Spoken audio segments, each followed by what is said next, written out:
Үзіліп кетті байланыс, кешірім сұраймын. Әсел, менің даусым естіліп тұр ма?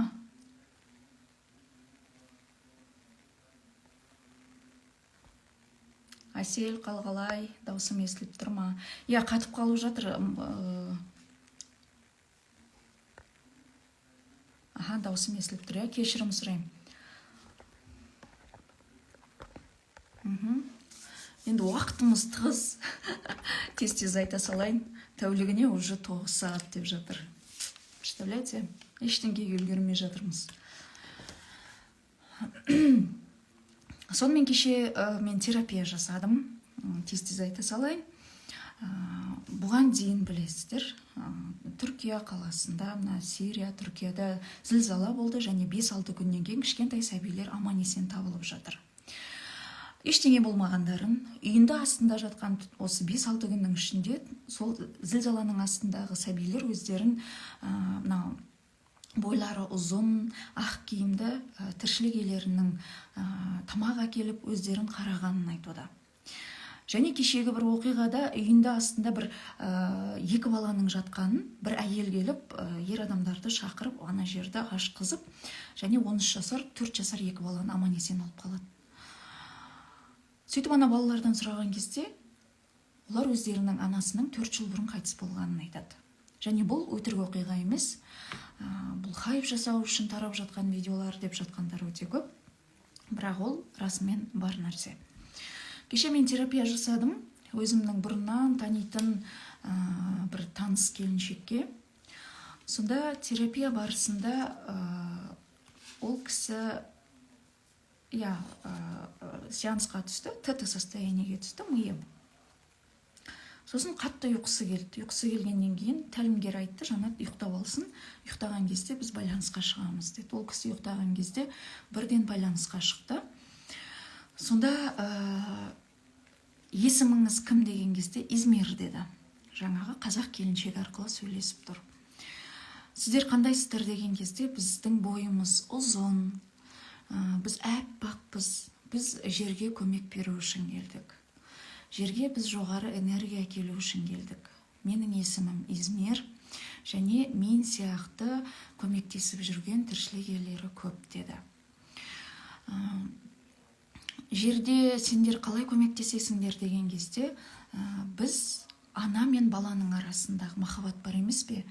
Сол энергия арқылы біз жұмыс жасап жатырмыз. Яғни, Түркиядағы кішкентай балаларға көмектесіп жүрген біздер дейді. Және қандай жұмыстар, қандай тағы да қызмет істейсіңдер деген кезде, олар кеңістікте жерден ұшқан рухтар бар ғой, жерде енді миссиясын бітіріп, өзінің үйлеріне ұшып кеткен рухтар, яғни біздің тілмен айтқанда өмірден өту дейміз ғой.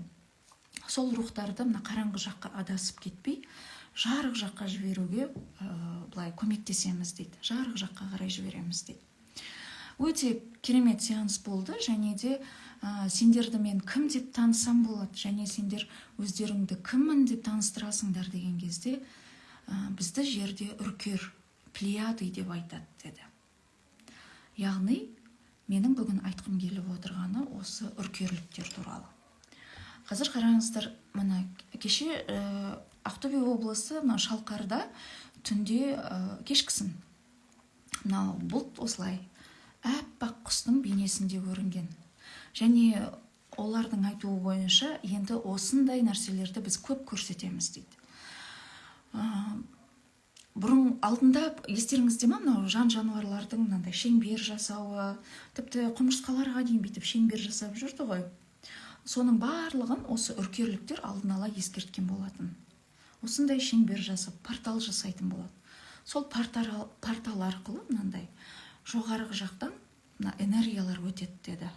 Яғни біз жерге көмектесу үшін жер планетасын жаңа дәуірге, жаңа деңгейге көтеру үшін біз келеміз деп айтылған болатын.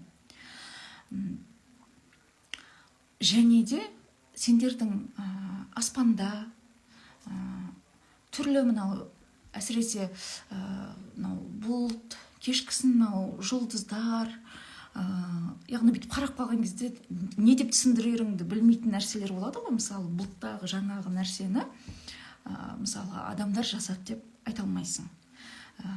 Түркиядағы жер сілкінісін мысалы америкалықтардан көріп отыр ғой, солар істеуі мүмкін деп. Мен мысалы айтамын да, вулканды да адамдар ұйымдастырып жатқан шығар сендердің ойларыңша деп. На самом деле олай болып жатқан жоқ. Оның барлығы осы жердің вибрациясы көтерілуімен байланысты. Қазір үркерліктер келіп, осылай көмектесіп жатқан жайы бар. Қазақ оларды жақсы білген. Ауа райын болжаған кезде үркердің батуы, үркердің тууы, құралайдың суығы, көп қой сондай қазақтың ауа райын болжау нелер бар, кестелерін қарасаңыздар. Сонда олар осы нәрсені білген және олармен тығыз жұмыс жасаған.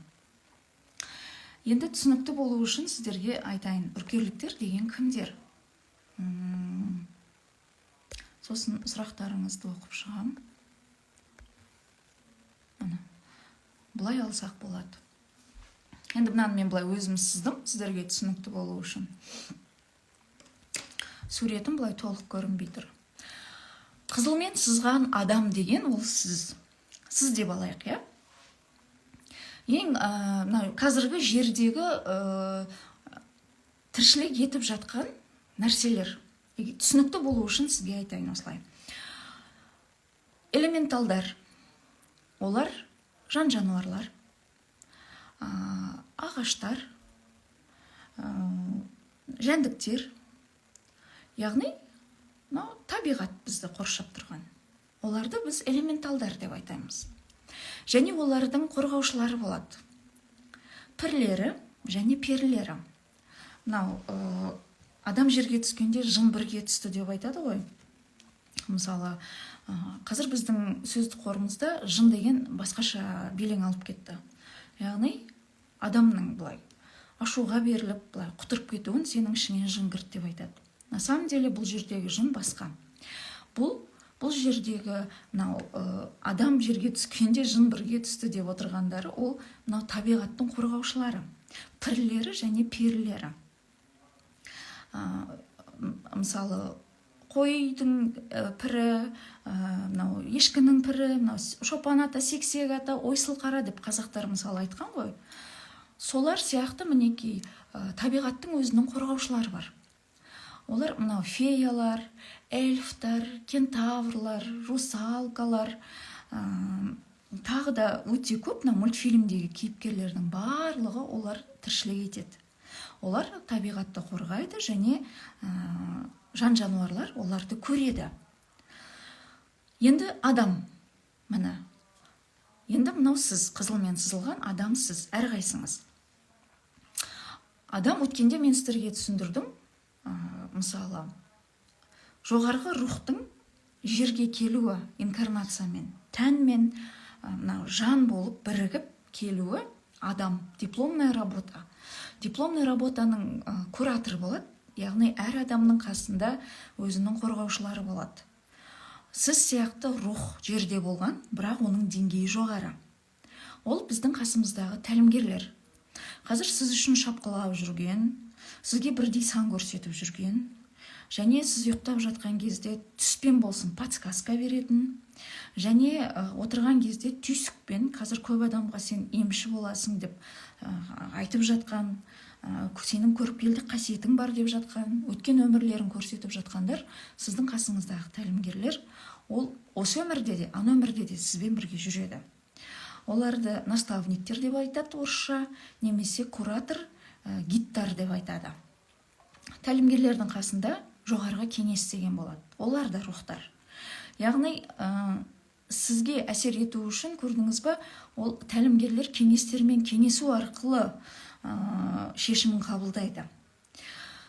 Енді жаратушыға дейін бізден жоғары тағы бір күш бар, тағы бір сахна бар. Олар илахимдер деп аталады.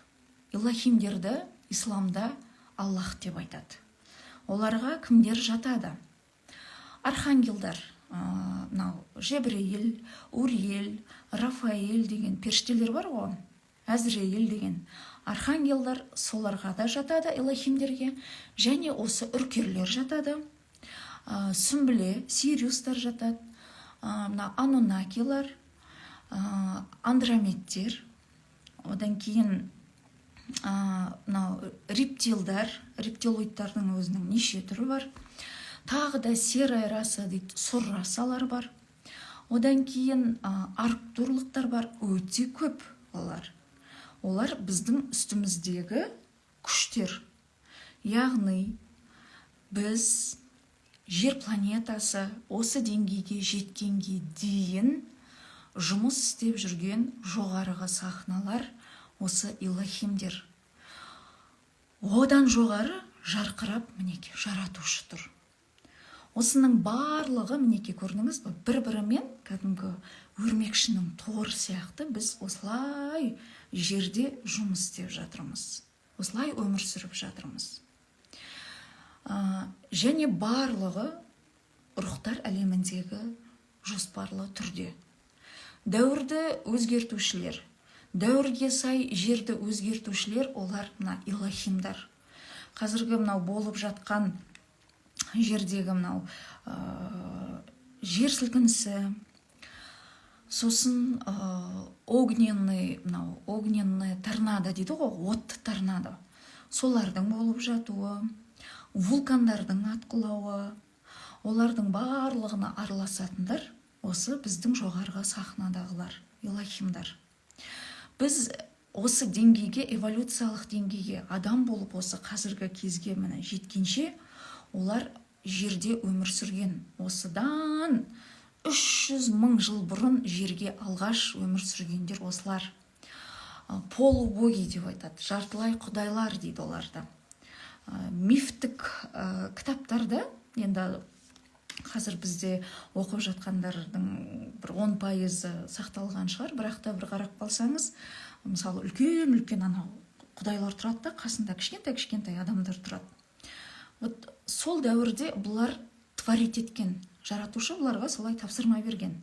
Вот барыңдар да творите жерге барып. И бұлар келеді да әртүрлі адамдарды жасайды. Сөйтеді да қазіргі біздің қателігімізді бұлар сол кезде жасап кеткен. Біз қазір қандай қателік жасап жатырмыз? Біз ұлт-ұлтқа бөлініп жатырмыз, біз дінге бөлініп жатырмыз, біз жерге бөлініп, әлі күнге дейін қырылып, соғысып жатырмыз. Осылай табиғаттан алыстап кеттік, көзімізді шел басты, ақша бірінші орында, билік бірінші орында, балық дәуірінде солай өмір сүрдік. Осындай матрицада өмір сүрдік. Және сол әр 2000 жыл сайын өзгеретін дәуір, қазір өзгеріп, біз суғиғыш дәуіріне өттік. Суғиғыш дәуірі қазір өзінің жаңа энергиясын әкеліп жатыр. Кешегі Түркия мен Сириядағы болған зілзаладан жер былай ашылды да, жер ашылған кезде ескі энергия кетіп, жаңа энергия бөлінді деп тұр. Бір мысалы бір ыстық градуста бір жұмыртқаны мысалы қайнатсаңыз шытынап кетеді ғой. Ана жердің вибрациясы, представляете, енді 7 герц болса бұрын, қазір 200 герцке былай көтеріліп кетті, ол көтере алмай, прям жер былай шайқалып кетті. Және дүмпу жасау керек болды. Адамдарды ояту үшін жалпы дүмпу керек болды. Өйткені ұйықтаған сананың ояну өте қиын. Ал осы дүмпу көп адамның ізденуіне, басқа мемлекеттің адамдарына ізденуіне, түсінуіне, неге бұлай болып жатыр деп. Мысалы, бұрын бізді адасушы қуғынбай деп айтатындар, сол кезде мысалы қанша адам өліп жатты, жер сілкінісі болып жатыр, телевизордың барлығы сендерде жер сілкінісі болуы мүмкін деген нәрсені айтып жатқан кезде уже зерттей бастады. Неге бұлай болып жатыр? Сендер алдында не айтып жүрдіңдер деп. Сонда адамды ояту үшін жоғарғы Элохимдер айтады, бәрібірде дүмпу керек дейді. Және бұл дүмпуді жасап отыратын жердің астында тіршілік иелері бар. Олар кішкентай карлик сияқты дейді. Ол бөлек раса. Олардың өз қызметтері бар. Олар не істейді дегенде, олар жердің мынандай дүмпуін жасайды, жер ананың жаңағы ядросын кері айналдырады, және олардың өзінің сол қызметтері, өздерінің миссиясы бар дейді. Енді сол бұрын бұл жарты құдайлар жерге келіп, мен күштімен қырыла бастайды, соғыса бастайды. Сөйтіп не болады? Мына ақыры өздері жоқ болып кетеді, жерде тек қана адамдар қалады. Біздер қаламыз. Ал адамдарды жерде уже бұл жарты құдайлар балық дәуірінде управлять ете бастайды. Жоғарғы күш арқылы управлять ете бастайды. Жаңағы біздің айтып жүрген рептилоид дегендер бар ғой, олар расымен бар. Олар балық дәуірінде басқарды. Қалай басқарды? Адамдарды қорқыту арқылы басқарды. Адам өзінің кім екенін сол кезде ұмытып қалды. Адамның жаны, тәні рухынан ажырап қалды. Совсем рухы өшіп қалды. Әлі күнге дейін қазіргі қиналып жатқаны адамдардың мына рухпен біріге алмай жатыр. Маған бірдеңе жетпейді деп күніне 100 адам жазады. Менде бәрі бар, бірақ бірдеңе жетпейді. Ішімде пустота, жүрегім шаншиды, дем жетпейді, осылай түнімен жатам. Бүйтіп қарасам бәрі бар, бірақ бірдеңе жетпейді дейді. Мысалы, сізде де болады сондай. Басыңыздың ауруы, жүрегіңіздің шаншуы бәрі бекер емес. Өйткені сіз мына жоғарғы рухыңызбен бірге алмай жатсыз. Оны сізді кінәлауға болмайды. Ол дәуірдің өзі сондай болды, балық дәуірінде. Бізді просто ажыратып жіберді. Қазірдің өзінде неше түрлі нәрселерді айтып, осыны оянбас үшін бәрін жасап жатыр да. Мына қараңыз, мысалы бірінші тұрған адам, ол кім? Ол үшін бірінші рухы маңызды. Ол бәріне рухтың көзқарасымен қарайды. Мен рухтар әлемінен келдім. Мен жерге көмектесу үшін осындай миссиямен келдім. Барлық адамға солай қарайды. Біз сендермен келісіп келдік. Сол үшін мен сендерді қабылдаймын. Адамдар, мен сендерді жақсы көрем. Біреу сені түсіне алмай жүрсе, біреу аяғыңнан шалып жүрсе, біреу сыртыңнан сені жамандап жүрсе, ондай адам күліп қарайды. Ол енді өзін таппай жүр енді деп. Балаң саналы адам дейді, ол ешқандай өзіне негатив алмайды. Екінші кезекте ол үшін міне қараңыз, бірінші суретке. Рухы бірінші орында тұрады, одан кейін жаны, одан кейін тәні. Дүниені еркіне қойған кезде барлығы саған келіп тартылады деген сөз бар ғой. Сол қағиданы ұстайтын адам, бірінші кезектегі адам. Ал біз балық дәуірінде қалай өмір сүрдік? Екінші адамды қараңыз. Біз бұған дейін осылай өмір сүрдік. Өте қиналдым. Прям мүмкін емес та, енді ояну мүмкін емес шаруа. Ең қиын жұмыс өзіңнің санаңды ояту. Басыңды тауға да тасқа да соғасың, жүрегіңдегі қара нәрсе кетпейді ғой, мына жердегі бостық кетпейді. Кетіру өте қиын. Ол адам үшін бірінші не болады? Бірінші денесі, тәні. Яғни тәнін қанағаттандыру. Ақша, брендовый қымбат киіну, елдің назары, байлық, бриллиант, ақшаң болмаса сен ешкім емессің. Барлық адамға жаңағы материалдық жағдайына қарап сыйласады. Балық дәуіріндегі адамның деңгейі, мінекей. Тело деп тұрғаны сол. Тән бірінші орында, тән мен материал, эго. Екіншісі жаны. Жаны ол эгосы әрине. Менікі дейтінші, мен күшті деген. Ал рухы айдалада қалады.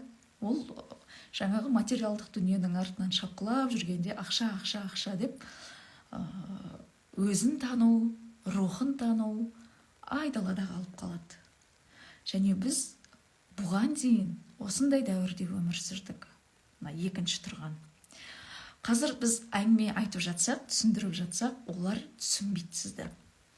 Не қуып жүрсің, өмірге реально қарасаңшы, не адасып жүрсің, секта ма бұл деген нәрсені айтады, және мен дұрыс түсінем оларды. Өйткені оңай емес бұл нәрсеге келу. Ол үшін өте көп ізденуің керек.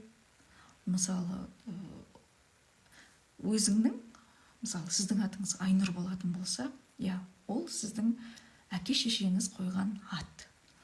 Сіз бір банк қызметкері болсаңыз, кімсіз дегенде Айнұрмын, әке шешеңіз қойған ат. Сіз кімсіз дегенде мен банкирмін десеңіз, ол сіздің қызмет ететін жеріңіз, қызметіңіз. Сіз кімсіз дегенде мен адаммын дейсіз. Мен айтам, сіз биологиялық жаратылыс иесінде адамсыз. Бірақ сіз кімсіз дегенде сіз уже жауап бере алмай қаласыз. Сіз өйткені кім екеніңізді білмейсіз. Солай ғой. Менімен келісесіздер, білмейсіздер ғой. Маған да айтады да, сен адасып жүрген жоқсың ба, осыны мен зерттейін десем адасып кетем ба деп қорқамын дейді. Мен айтам, кім адаспай жүр? Адаспай жүрген адам тапшы. Мен сонда мынау адаспай жүр деп айтам. Жерге неше рет келгенін, не миссиямен келгенін, өзінің рухының аты кім екенін, қасындағы тәлімгерлер оған не деп жатқанын, жалпы қоғамда мына жер планетасында не болып жатыр, қандай күштер жұмыс істеп жатыр, соның барлығын білетін адамды егер мен кездестірсем, міне өзін тапқан адам деп айта аламын. Так, мысалы, бұл информацияның біреуін де білмейтін адамды мен адаспаған деп айта алмаймын. Біз жерге адасып келдік қой. Біз білмей отырық қой қазір кім екенімізді. Жай әке шешеңіздің қойған атыңызды білесіз, Айнұр, Жанар, бірдеңе, шірдеңе деген аттар. Бірақ ол әке шешеңіз осы өмірде. Бұрынғы өміріңізде ол кім? Рухтар әлемінде ол сізге кім?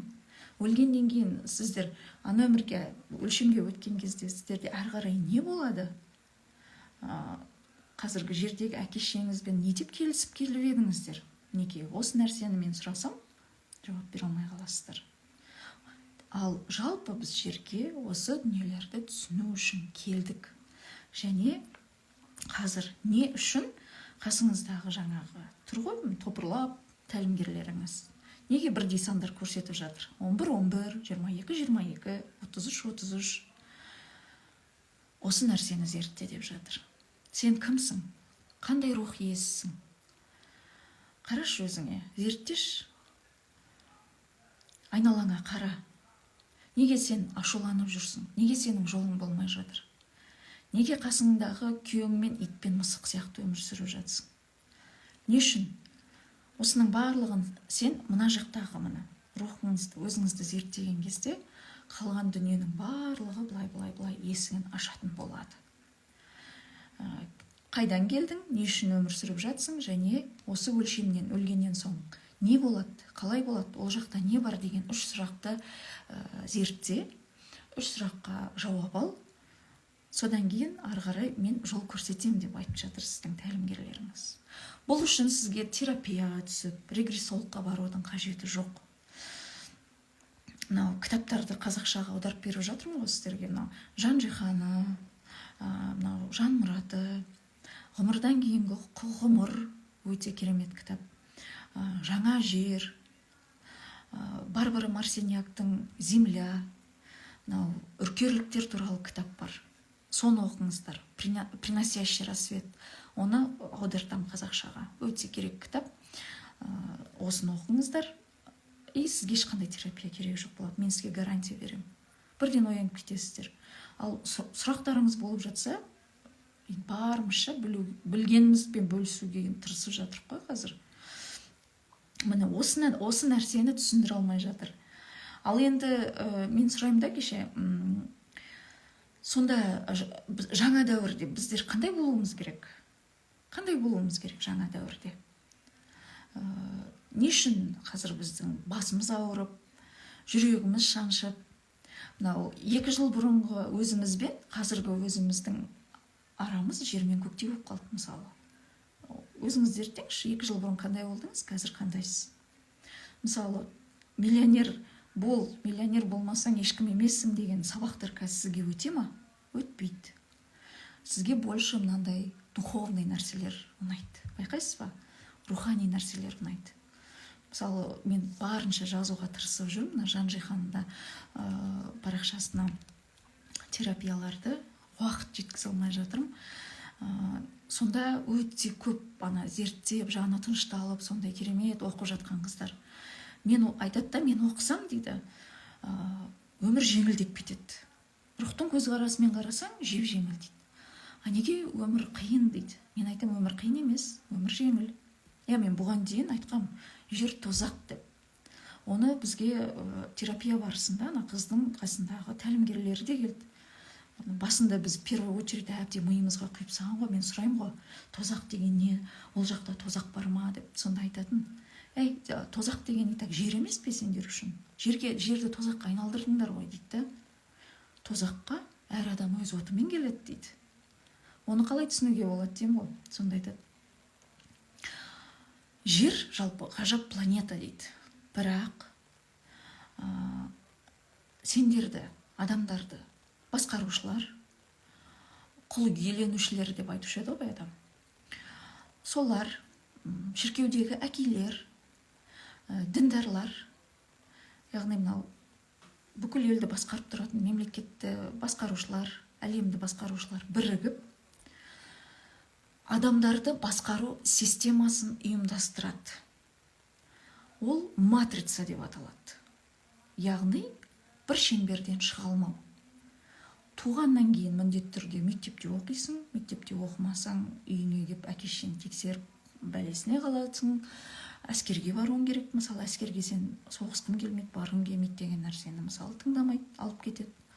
Сен университетте оқымасаң, уже әке-шешең миында тұр, ол шаблон. Университет оқымасаң ешкім емессің. Міндетті түрде бір жерде жұмыс істеп ақша таппасаң ешкім емессің. Үйленбесең бекер өмір сүріп жүрсің, балаң болмаса бекер өмір сүріп жүрсің деген нәрселермен ғана шектеу, және дінмен шектеу. Осындай шектеумен біз өмір сүрдік. Және бұл бізге нормально болып көрінді. Қазір тыңдап отырған адамдардың көбі түсінбеуі де мүмкін. Бірақ енді ол өмір ғой, енді солай өмір сүру керек қой нормальный адам деген сияқты. Ол бопты, солай өмір сүрсін, мектепке барсын, жаңағы армиясына барсын, үйтсін, бүйтсін. Бірақ бұл жерде қабылдау, адам өзін өзі тану, бір-біріне деген махаббат деген нәрсе құрып кетті да. Тек қана соңы ақша табатын құлдарға айналып кетті адамдар. Кредит алған, кредиттің үстіне кредит алған, ол кредитті қалай жабу керек? Жұмыс істейді, ол ақшасын кредитке жабады, бітті. Бір өмір, бір қалыпты өмір, жетпеу. Бұндай кезде адам өзін зерттей алмайды, істей алмайды, конечно, уақыты жоқ, өйткені ақша қысып тұр. Яғни өмір просто так өтіп кетті деген сөз. Еще ол шеңберде бүйтіп жүрген кезде энергия аурасы қысылып қалады. Адам өмір бақи депрессияда жүреді. Қазір көрсетем. Оны шайтан деп айтады. Дінде. Міне. Қап-қараларды көріп тұрсыз ба? Жалпы жын шайтан деген не дегенде, біздің рухани әлемдегі тәлімгерлеріміздің түсіндіріп бергені, когда адамды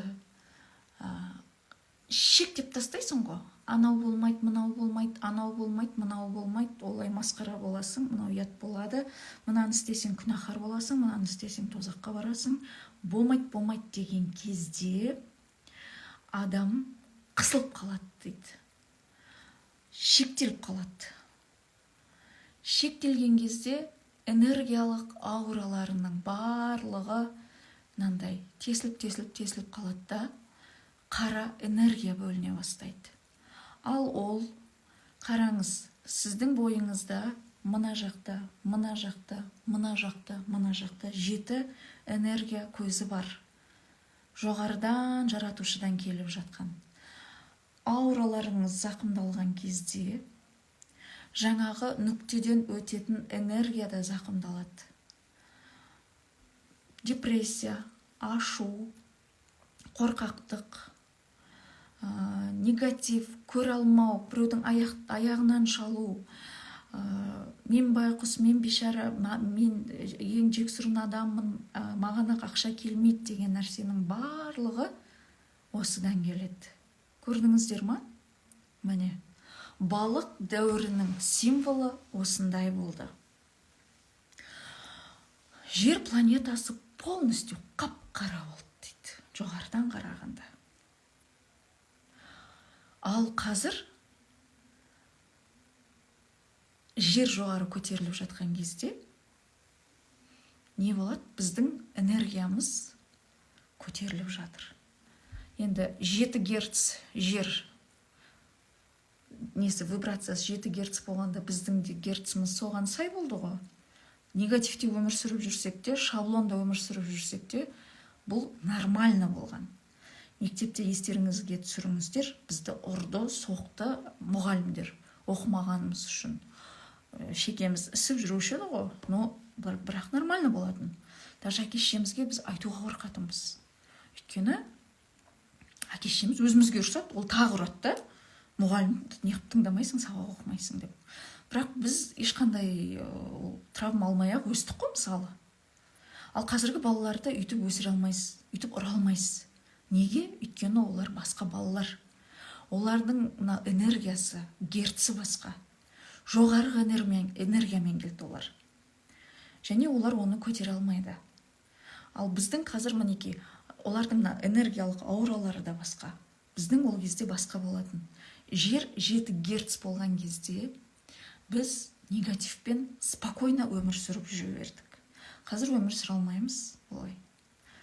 Жердің герці 200 болған кезде сіз соған сай болуыңыз керек. Сай болмайсыз ба, өмір негативте жүресіз ба, ауыр болады да. Қазір байқасаңыздар, жүрек көтере алмай жатыр адамдардың. Моментально тоқтап қалып жатқандар, ондай көп. Күнде естіп жатамыз жастардың. Жүрегі тоқтап қалыпты деген. Ол қай кезде тоқтап қалады жүрек? Жаратушыдан келетін энергия мынақтан, мынадан өтіп жүрекке барады ғой. Сол энергия мына жерден тоқтап қалған кезде 3 сағаттың ішінде адам өліп кетеді. Яғни айналаның барлығы бізде энергия. Бәрі энергия. Мынау 50 000 жыл бұрын өткен комета өтеді деп жатқаны, 50 000 жыл бұрын жер планетасында қандай энергия болды, қандай адамдар өмір сүрді, солардың энергиясы келді. Представляете? Нешесі бүгін? 15-і. 15-і мен 25-ші февральдың арасында өтеді деді ғана жасыл комета. Енді тіптен күшейеді. Бастың ауруы, қысуы, жұтқыншақтан қысуы, жүректің шаншуы күшейіп кетуі мүмкін. Сол үшін бұл нәрсені жақсылап біліп алыңыздар, жақсы ма? Өйткені ол сізге керек нәрсе. Мен қыздарға техниканы берген кезде айтам ылғи осыларды. Ал техниканы беріп жатқан адамдар дейінші тіршілік иелері жаңағы үркерліктер. Үркерліктер бізге осы техникаларды беріп жатыр. Мен сұраймын ғой, неге беріп жатсыздар? Өйткені дейді, жаңағы өткенде де айттым, Лемурия кезіндегі адамдардың энергиясы сияқты сендер өмір сүресіңдер. Жерде болған осыған дейінгі элохимдер бар ғой, жаңағы полубогилар. Солардың деңгейінде сендер өмір сүретін боласыңдар. Баяғыда айтушы еді ғой, жер жаңарған кезде жерде Құдай сипатты адамдар өмір сүреді деген. Пайғамбар сипатты адамдар өмір сүреді деген. Сол деңгейге бізді жеткізіп жатыр. Және енді толықтай біз оған жетеміз ба, жетпейміз ба білмейміз. Бірақ та олардың айтуы бойынша осы энергияны ең бірінші біз бойымыздан өткіземіз деп сендер сұранып келдіңдер дейді. Қазір жерде өмір сүріп жатқан тіршілік иелері, яғни біздер адамдар, осы энергияны бірінші болып біз сезінейікші, біз өткізейікші деп осы жанталасып келдіңдер ғой дейді бізге, представляете? Соны біз білмей отырық. Мәселен қараңыз, сіз таудың ұшынан шығып алдыңыз, и ана жақтан өте алмай жатыр да адамдар. Сіз қолыңызды бересіз осылай. Қолыңызды бересіз де адамдарды осылай өткізіп жатсыз. Біздің миссиямыз қазіргі сіз, мен және айналамыздың барлығы бір-бірімізге жоғарғы энергияны көтеріп, ақиқатты айту. Ақиқат деген ол вообще ондай қиын ештеңкесі жоқ. Барлығы сіздің бойыңызда. Міне рухыңыз, міне сөйлеп отырсыз, эмоцияңыз, жаныңыз, міне тәніңіз, міне. Және менің 6 денем бар. Менің энергиям көтерілсе, мен 8 метрге дейін дәу болып жүремін. Ал адамдар негізінен 2 метрге дейін дәу болып жүреді. Эфирлік дене, астралды дене, менталды дене, каузалды дене, абсолютты дене, атман денесі деген бар ғой. Фиолетовый, жасыл, қызыл. Бәріміз сондаймыз. Мен ондай емеспін деп сіз айта көрмеңіз. Осы ауралық денені көретін адамдар бар және. Оны есептейтін не бар? Енді ол қаншалықты рас екенін білмеймін. Туған күніңіз бойынша есептеуге болады. Сториске шығарып қоям. Просто қызық үшін ғой енді. Жалпы осыны біліңіздер, сіз дәусіз, мінеке. Адамдар кетіп бара жатқан кезде көшеде дәу болып кетіп баратады дейді. Соны көретін адамдар айтады.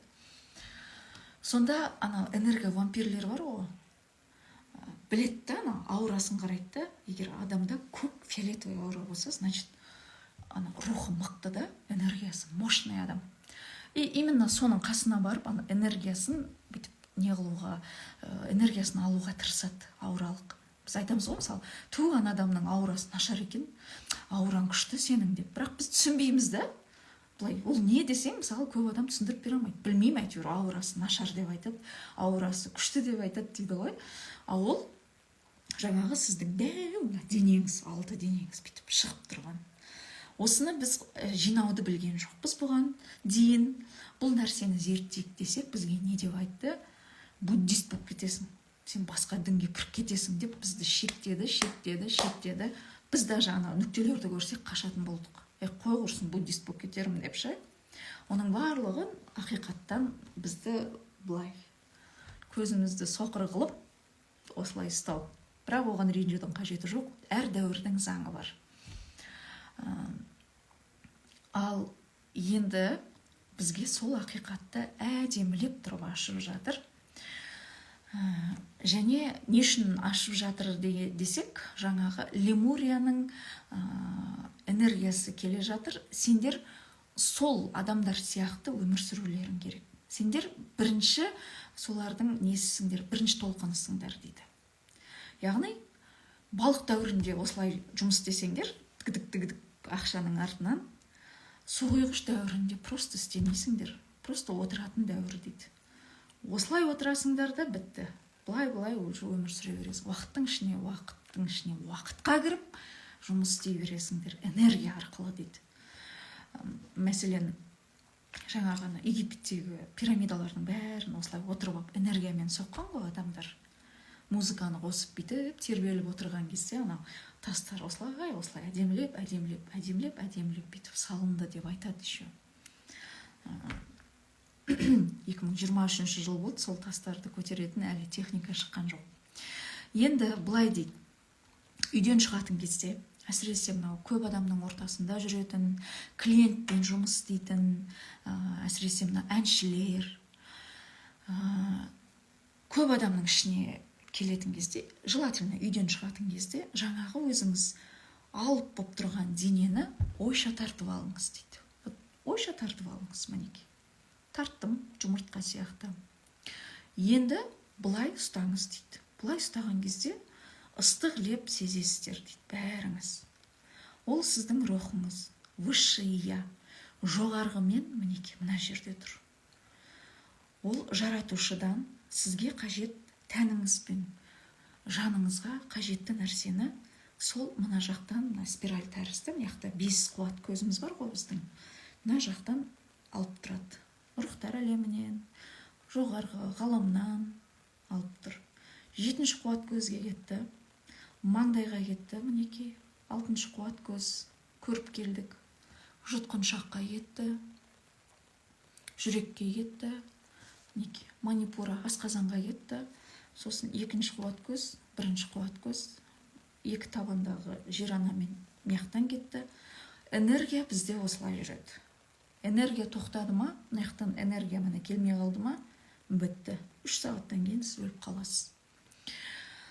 Сонда жаңа ғана денеңізді өп үлкен болмай жинап алыңдар дейді. ойша жинап алыңдар. Конечно, сендер әбден көздеріңе көрінген нәрсеге сеніп, мынау ручка дегенге сеніп үйреніп қалғансыңдар. Сенбеулерің мүмкін, бірақ просто практика жасап көріңдерші дейді 2-3 рет. Ойша аураңызды жұмыртқа сияқты жинап алдыңыз, ешқандай қиындығы жоқ. Міне жоғарғы тұрған рухыңызда мына жерде сізде постоянно жарқырап күн тұр. Сол күннен өзіңіздің бойыңызға мінекей энергия жүріп жатыр.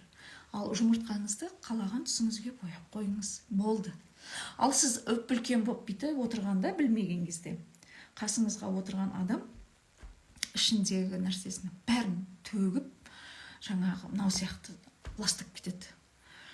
Мен мына жерім ауырып тұр, ана жерім ауырып тұр, басым ауырып тұр, ішім ауырып тұр деп ауруының бәрін айтқанда, біраздан кейін сіз ауыра бастайсыз. Солай ма? Немесе мен байым ішкіш, ойнайды, бүйтеді. Проблемасын айтып атқаннан кейін сіздің андай ешқандай күшіңіз жоқ, біраздан кейін бозарып сөйтіп қаласыз. Немесе анандай көп сөйлейтін адамдар болады. Көп сөйлеп келгенде біраздан кейін жаман шаршап қаласыз. Неге олай? Потому что сіздің міне полеңізде отыр. Сіз табақтай болып отырсыз. Анау сіздің қасыңызда отырды. Жаңағы ауралық денеңізді ластап отыр. Мына жердегі қуат көзі дұрыс жүрмей, уже бит ана канализациядағы судың дұрыс жүрмеген сияқты. Одан не болады? Қараңыз. Бірінші қуат көзінде өткенде де айттым ғой. Семіздік астында бірінші қуат көзіне дұрыс жүрмеген кезде семіздік, іш қату, геморрой, простата сол болады. Екінші қуат көзі дұрыс жүрмесе, жаңағыдай несеп жолында отбасылық қарым-қатынас нашар болып кетеді. Оның барлығы бір-бірімен байланысты. Үшінші қуат көзі ол мына кіндік тұсында манипура дегенше, мысалы біз біреуден қорқамыз ғой, мысалы бастықтан қорқамыз, немесе жаңағы бір нәрсені ашып айтайын десең, тіпті әлеуметтік желіде айтайын десең, ойбай, ертең маған қарсы шығушылар көп деп, менде оқитын қыздар бар. Ойбай, мен жаман қорқып кеттім, маған адасушы деп айтты деп. Мен айтам, не істеп алады саған адасушы деп айтса? Не істеп алады? Оның адаспай жүргенін қаяқтан білесің дейсіз? Білмеймін дейді. Біз просто қорқа береміз да. Сол кезде үшінші қуат көзі бітеді. Үшінші қуат көзі біткенде ақша келмейді. Ақша потогы деген жақсы көресіздер ғой сіздердің сөздеріңіз. Ақша келмейді. Біреуден қорыққан кезде, сіздің бойыңызда ашу, ыза болған кезде, мына жақтан қуат дұрыс жүрмей қалады. Ол жағыңыздағы ауралық, үшінші денеңізді бұлғайды. Содан жаңағы жетістік, ақша деген нәрселер дұрыс жүрмей қалады. Біреуді көре алмау, сондай. Төртінші қуат көзі жүректегі, ол жаңағы жақыныңды жоғалтып алу, біреуге қатты сеніп, ол кетіп қалса мен күн көре алмай қалам, ол мені тастап кетеді ау, балам бірдеңеге ұрынып қалады ау деп қорыққан кезде мына жүректегі қуат көзі дұрыс жүрмей қалады нүктесінен.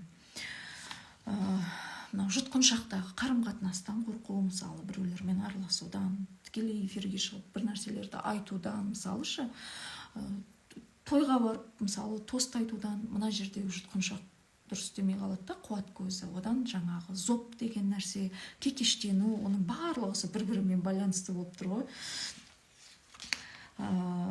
Одан кейін жаңағы жауапкершіліктен қашу. Әйтеуір жаңағы мені азғырды, шайтан азғырды, сені сөйлетіп атқан жын, немесе жаңағы Құдай маған бермеді, Құдай маған бұйыртпады деп өзіңнен жауапкершіліктен қашу, ол всегда мына жердегі қуат көзін дұрыс жүргізбейді. Барлығы өзіңізге байланысты, сонда көрдіңіз ба? Тек қана бұл жерде бірақ нәрсе бар да, көзқарас, сіздің көзқарасыңыз. Егер осы ақпараттарды, осы ілімді зерттеп, дұрыстап біліп алсаңыз, өзіңізді зерттеумен ақ уақытыңыз өтіп кетеді да, басқа да вообще шаруаңыз болмайды. И соған сай энергия спокойно жүреді, ауралық денеңіз тап-таза болады. Бір адамның оянуы, айттым өткенде, 90 000 адамның бойындағы жаңағы бүжәләрді жол болып кетеді. мінекей. Ана бір жайлардың бәрін жұлып алып кетеді. Сондықтан өзіңізді зерттеңіз. Жаңағы жоғарғы күштер айтады, илахимдар, үркерліктер. Қазір анау әлеуметтік желіде ашып қалсаңыз, инстаграмда ана көзі жылтырап бір қыз тұрады ғой, Анунаки деп. Вот солар тоже соларға жатады. Артур, Анунаки дегендер біздің үстіміздегі сахналар. Өткен жол сіздерге айтып едім ғой, келесі эфирде айтам деп.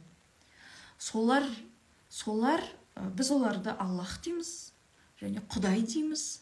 Жаратушы бөлек. Көрдіңіз ба? Айырмашылығы.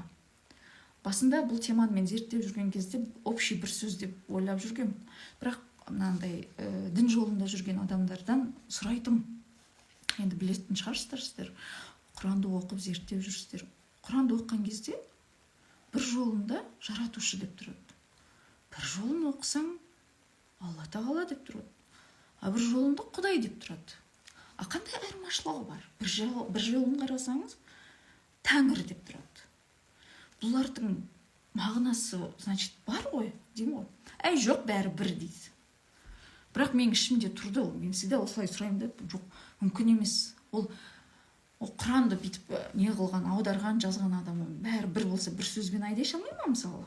Барлығын бір Құдай немесе Алла тағала. Жоқ, ол мүмкін емес. Мысалы, бір сөйлем, 2-3 сөйлемнің өзінде біреуінде жаратушы деп тұр, бір жақта Тәңір деп тұр, бір жерінде Алла тағала деп тұр, бір жерінде Құдай деп тұр. Бұлардың ішінде, значит, айырмашылық бар деп зерттеп келген кезде уже ақпарат мінекей шығып жатыр. Сендердің мінекей бағана мен даже схема жаздым, осыны отырып алып. Қаншама кітапты ақтардым. Міне илахим деп сіз неге Гуглға жазсаңыз, ары қарай уже зерттейсіз. Олар кімдер? Энки дегендер, дін әкелушілер. Оның қандай баласы болды? Ең алғаш дін қалай пайда болды? Ана кітаптар қалай түсті? Одан кейін оларда қандай өзгерістер болды? Барлығы іздесеңіз бар ақпараттар. Сұрап жүрсіздер ғой, мысалы, жаратушы мен Алла тағала, Құдайдың айырмашылығы неде деп. Біздің үстіміздегі мына сахна, жаңағы Құдайлар. Ал жаратушы жарқырап төбеде тұр. Первый творец. Бәрін жаратушы. Сол. Осы мінекей мына информациялар. Ал қазір басында мен не қылатым? Ой, рептилоидтар бәрін бүлдірді. Рептилоидтар біздің бүкіл әлемді басқарып отыр. Яғни доллардың барлығын солар шығарды деп. Бір көзді Даджал дегеннің өзі доллардың артында үшбұрышты болып бір көз тұрады ғой. Және жазған ғой, біз Құдайға сенеміз деп ешеша астына. Сонда ол Құдай деп неғып тұр да, өздерін айтып тұр да. Соның бәрін зерттеп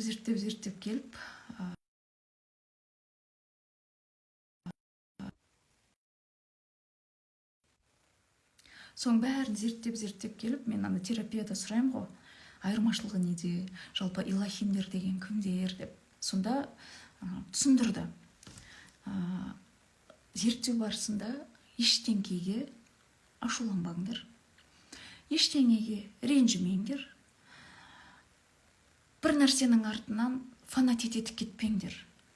Жан күйер дейді, жанын күйдіріп жіберетін. Жан күйер болма дейді. Өйткені сен мысалы жерге туылатын кезде кімнен рұқсат сұрадың? Немесе жерден кететін кезде кімнен рұқсат сұрайсың? Сен келдің ғой, значит, и кетуің керек. Значит, ана жақта сен өзің соның бәрін жасап отырсың.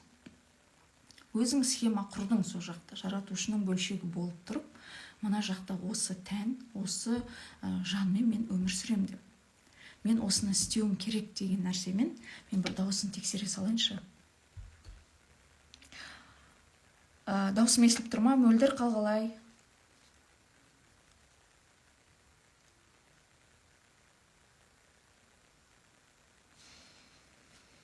Даусымы бір тексере салайын. Микрофоным өшіп қалды ма, қалмады ма? Мына техниканы дұрыстап білмеймін. Сабақ емес, Жанар ханым. Жай әлі сұрақтарға келген жоқ меше сіздердің сұрақтарыңызға. Дауысты естілсе болды. Түсінбей жатқан шығарсыздар, бірақ та енді түсініп кетесіздер, ничего страшного. Бұрынғы ненде түсінбей отырушы едіңіздер ғой, рух, пух деп не айтып жүрсің деп. Сонда маған айтқаны, тәлімгерлер өте дана. Өмірге деген байқасаңыздар, менің көзқарасым совсем өзгеріп кетті. Бұған дейін жерді тозақ қылдық біз, рептилоидтар деп тұрып айтушы едім ғой. Ештеңкеге ашуланба, бәрін қабылда деді. Өйткені жаратушының жоспары бар. Жаратушының жоспарымен жұмыс істейтін жоғарғы күштер бар. Яғни жаратушыдан кейінгі бір сахна. Құдайлар, жаңағы илахимдар. Олар жаратушының жоспарымен жұмыс істейді.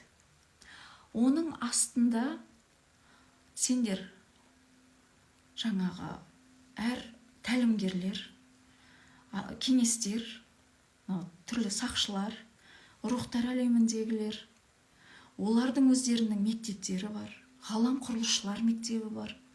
Барлығы бір жоспарлы түрде жұмыс істейді. Бейтіп қойып жоспар құрасыңдар деді. Сөйтіп барып творить ету үшін сен дейді жоспар құрдың, мысалы ескі дәуірден жаңа дәуірге ауысатын кезде, переход кезінде біз жаңа энергияны сезініп жерге көмектесу үшін мен барам деп, біз бәріміз осылай, мысалы рухтар әлемінде мақсат қойдық, жоспар жасадық, және біздің қасымызда жаңағы тәлімгерлер, біз сен қасыңда жүреміз, как солдаты, телохранитель сияқты көмектесіп жүреміз. Общий көмектесіп жүретін мына жерде бәрімізге жаңағы архангелдар бар. Жаңағы тәлімгерлерден олардың деңгейі жоғары. Періште архангелдар бар. Одан жоғары жаңағы илахимдар бар. Илахимдердің өздері, мысалы, түрлі планетадағылар, оларды бұрынғы біз сияқты рухтар ғой. Олардың барлығы не қыламыз, бәріміз жоспар құрамыз да, мен осы уақытта осылай істеймін, және менің қалауыммен сендер маған көмектесіп тұрасыңдар. Біз осылай келістік. Жердегі күш дейді, олар айтады. Жердегі күш мына билік басындағы санаулы адамда емес дейді. Жердегі күш халықта. Так что миссиясы мықты кемел рухтар ешқашан билікке басына барам деп бармайды. Олар халықтың арасына барады. Өйткені халық деген ұлы күш, когда халықтың рухани оянады ғой, санаулы биліктегі адам халықтың ығына жығылатын болады. Нені қалайды? Соның несімен, ығымен жүреді әйтеуір, ілініп салынып. Так болашақта ол билік болу екіталай. Солай жоспар құрасыңдар. Сондықтан ол матриархат дәуірі болды. Әйелдер билеген заман, еркектерге күш көрсеткен заман, еркектерді өлтірген, озбырлық жасадыңдар. Ондай заман болды дәуір. Ол карма заңы деген бар. Бұған дейін балық дәуірі, түнек күшіне күш алған патриархат дәуірі болды. Жаңағы жоғарғы илахимдар өздері управлять етіп, сендерді соған алып келді. Дінді де солар әкелді, сендерді де соқыр қылды, ДНК-ларыңды өзгертті, маса, бит, сірке, кене арқылы. Осындай жәндіктер арқылы сендердің ДНК-ларыңды өзгертті. Мына жақтағы 4-ші кадон ДНК жұмыс істеген жоқ, мұсыр болып келді. Биологтар отырса біледі. Мына жердегі біздегі ғарыштық қуат көздерінің бәрі дұрыс істеген жоқ. Жан-жағымыздың бәрі бағанағыдай, аурамыздың бәрі осындай өртеніп кеткен сияқты болды. Бір-біріміздің етімізді жеп жүрдік. И это нормально.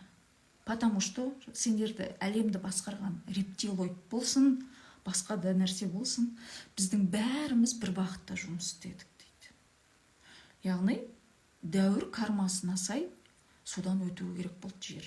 Сол түнектен өтуі керек болды. Ал қазір енді переход дәуірі, онда сұрап ағасың ғой, мен қазір илахимдар не істеп жатыр деп. Қазір бәрі бірігіп жатыр, бәрі бірігіп алды дейді.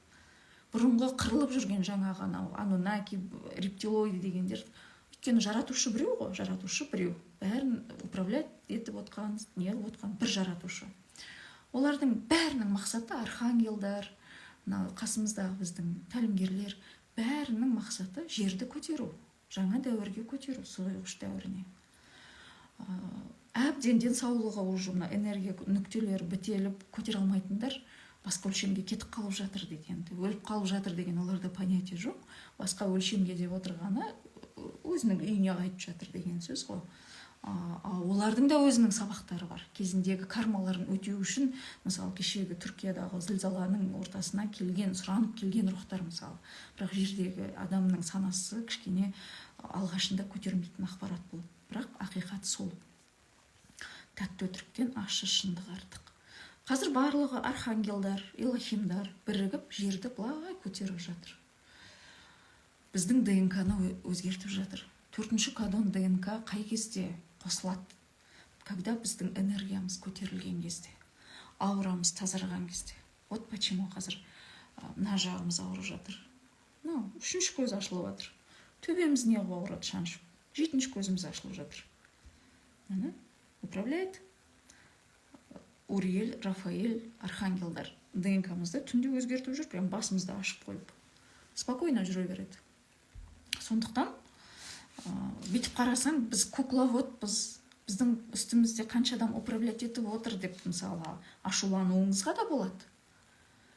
Немесе мен ана жақта бұл планды құрып келдім, менің таңдау еркім бар, және менің қалауыммен сендер істейсіңдер деп оларды сіз басқаруыңызға болады. Қай кезде басқарасыз? Өзіңізді өзіңіз таныған кезде. Рухыңыз, жаныңыз, тәніңіз біріккен кезде. Сізде ешқандай қорқыныш болмайды. Қандай қорқыныш бар? Не қорқыныш бар мысалы? Өліп қалам деп қорқасыз ба? Өлсеңіз ана жаққа барасыз, жоқ. Тәнді тастайсыз. Ана жақта қаншама жұмыс тұр. Регрессологиядан өткен қыздар көрді ғой. Бір рухтың қолы бос емес. Жер жұмақ екен деп жүргені сол. Кайфовать етіп отқан о жақта бір рух жоқ. Кітап жинап жүр біреу план құрып жүр, біреу печать ұрып жүр, біреу мынандай планетаның жоспарын жасап шапқылап жүр. Әрең сұхбат аламыз, 1 минутқа бола ма, 2 минутқа бола ма деп. Тем более уақыттың сақшылары бар. Уақытты қазір жымат етіп бүйтіп кішкене азайтып отқан оның рухтары бар. Еще жерге келетін жаңа миссиямен ДНК-сы өзгерген жаңа нелер, қиратушы балалар өмірге келіп жатыр. Турцияда алып қалып жатыр соларды, мысалы үркерліктер аман. Өйткені аналардың миссиясы мықты, энергиясы мықты. Түріктер мысалы оларды аман алып қалып жатыр, бірақ олар негізі ескі дәуірдің энергиясын қиратушылар. Ескі дәуірдің қағидаттарын қиратушылар, жаңа нәрселер алып келушілер. Олар сондай ДНК-мен келгендер. Мысалы сіз жаралу үшін ойлаңыз. Сіз өзіңіз таңдадыңыз тәнді. Енді сіздің қай күні өмірге келесіз, қай сағатта келесіз, қай жылы келесіз, оның барлығы бекер емес қой, число. Жаңағы жұлдыз жорамал, сіздің ана жақтағы планета деп тұрғанның бәрі тығыз байланысты. Соның бәрін каждый минут секундын есептеп жүрген, шапқылап жүрген ана қаншама періште рухтар бар. Бір адамның өмірге келу үшін жанталасып ана жақта бәленбай рух жұмыс істейді. Бір машинаны шығарған сияқты ғой, полностью ше. Тән машина действительно. Toyota Camry мысалы, Toyota Camry'ді мысалы қаншама адам жұмыс істеп айдауға шығарады. Тура сол сияқтысыз ғой.